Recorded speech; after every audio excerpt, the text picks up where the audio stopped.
Guys, these are the tomatoes I had in the freezer from last fall. I think it was around the last of September. Just hadn't had the chance to finish them up. But I've put them in some water. I'm letting them thaw. And so you can see how the peelings just come off of them. So that's what we're going to wait to do. I'll save my peelings. We'll make us some tomato powder later. But I'll bring you back when I'm ready for the next step. Okay, guys, we're just going to core these and get the skins off.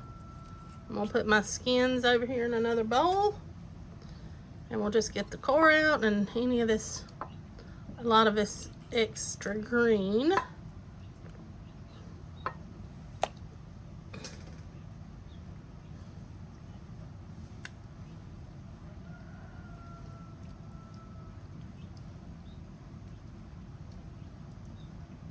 The skin just pulls right off of them. And this is a whole lot easier than handling the hot. I'd much rather do with a little coolness.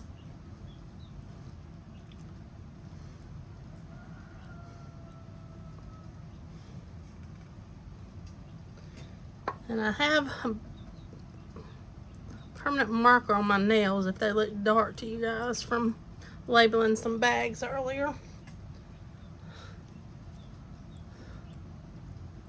Alright. I'm working on tomatoes and some watermelon rind preserves today, so I got two things going on.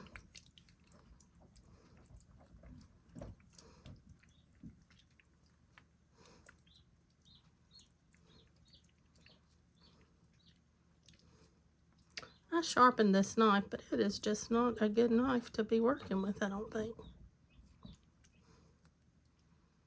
Alright guys, I'm going to keep doing this, getting my skins off, the tomatoes prepped, and I will bring you back when I'm done. Alright guys, I pureed all those tomatoes in the blender, and I'm going to add in about 8 garlic cloves diced up and 9 large basil leaves chopped.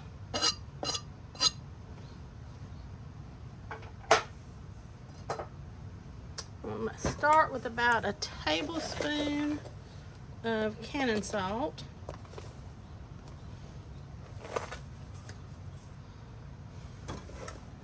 I've got all this in my roasting pan.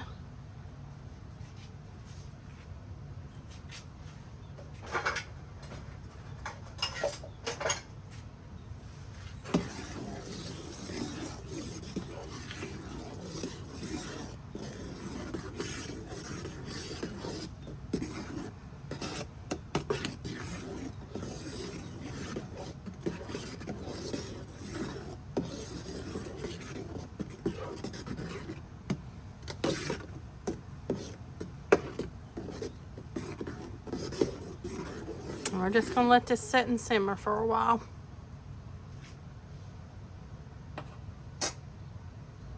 I'm also going to add in a cup of Vidalia onion, finely diced. And I'm going to go pick a little bit of fresh oregano to put in here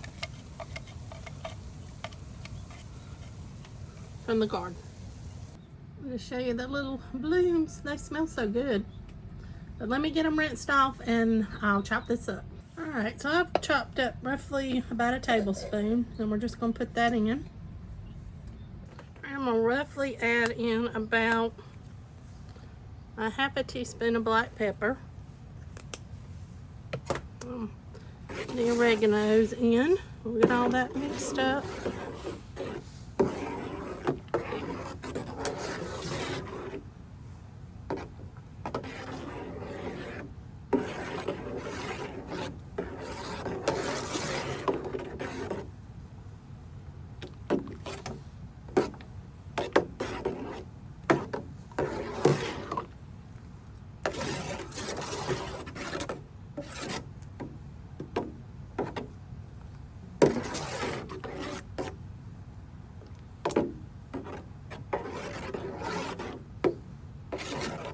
I'll let this simmer for about 30 minutes.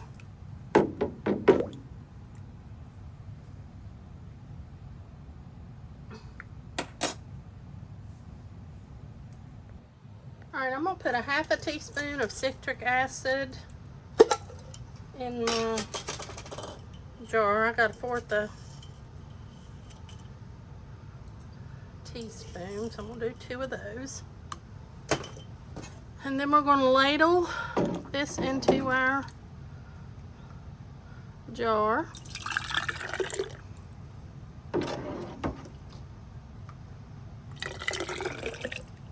This is a 1.5 pint, but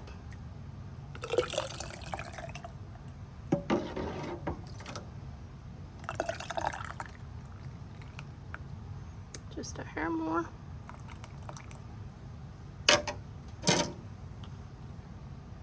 All right, I'm gonna fill my jars and then I'll bring you back.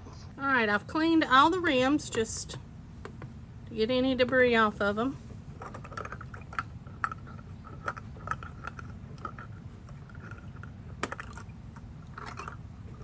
Well, if I can get my my lid, I'm gonna set it down. Then we're just gonna do finger tight, not twist it down, just snug. This one's clean. Get me a lid.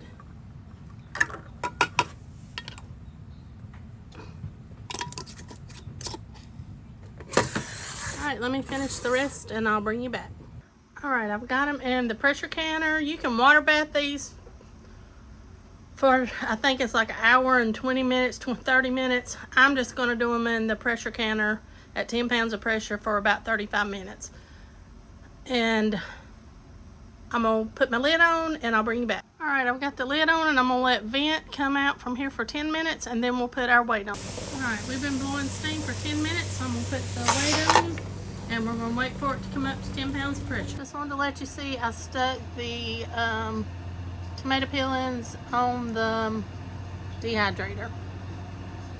We're up to 10 pounds of pressure, so I'm gonna turn, I'm actually about 13. So I'm gonna turn my heat down just a hair. And we're gonna start our timer. We're gonna start our timer for 35 minutes. Okay, it's been 35 minutes, so I'm turning it off. And we're just gonna let it set for 5 minutes. Well, until it comes off pressure, then I'll let it set in the counter for 5 minutes and then I'll take them out. All right, I've took the lid off and I've got it set open. I'm gonna leave it for 5 minutes and then we'll move them to the counter. 5 minutes is up, so I'm gonna move them over to the counter, and as soon as I get them there, I'll bring you back. Hey guys, I ended up with 2 1.5 pints, 3 quarts, and 1 pint. They've kind of separated a little bit, and that's where I did it in the pressure cooker. But tomorrow, I'll bring you back, I'll clean my jars, and I'll mix it back up, and I'll let you see what the whole product looks like once it's done. This is my basil, garlic, and oregano tomato sauce. I've labeled all the jars with the date and what it is. All of them sealed. I did lose about 1 inch of headspace in my quarts. Only about 1/4 with my pint, which is where I processed it in the pressure canner instead of doing the water bath. You won't lose quite as much if you do the water bath with this. But thanks for watching, guys. I hope you enjoyed this video and give this a try, and I'll see you next time.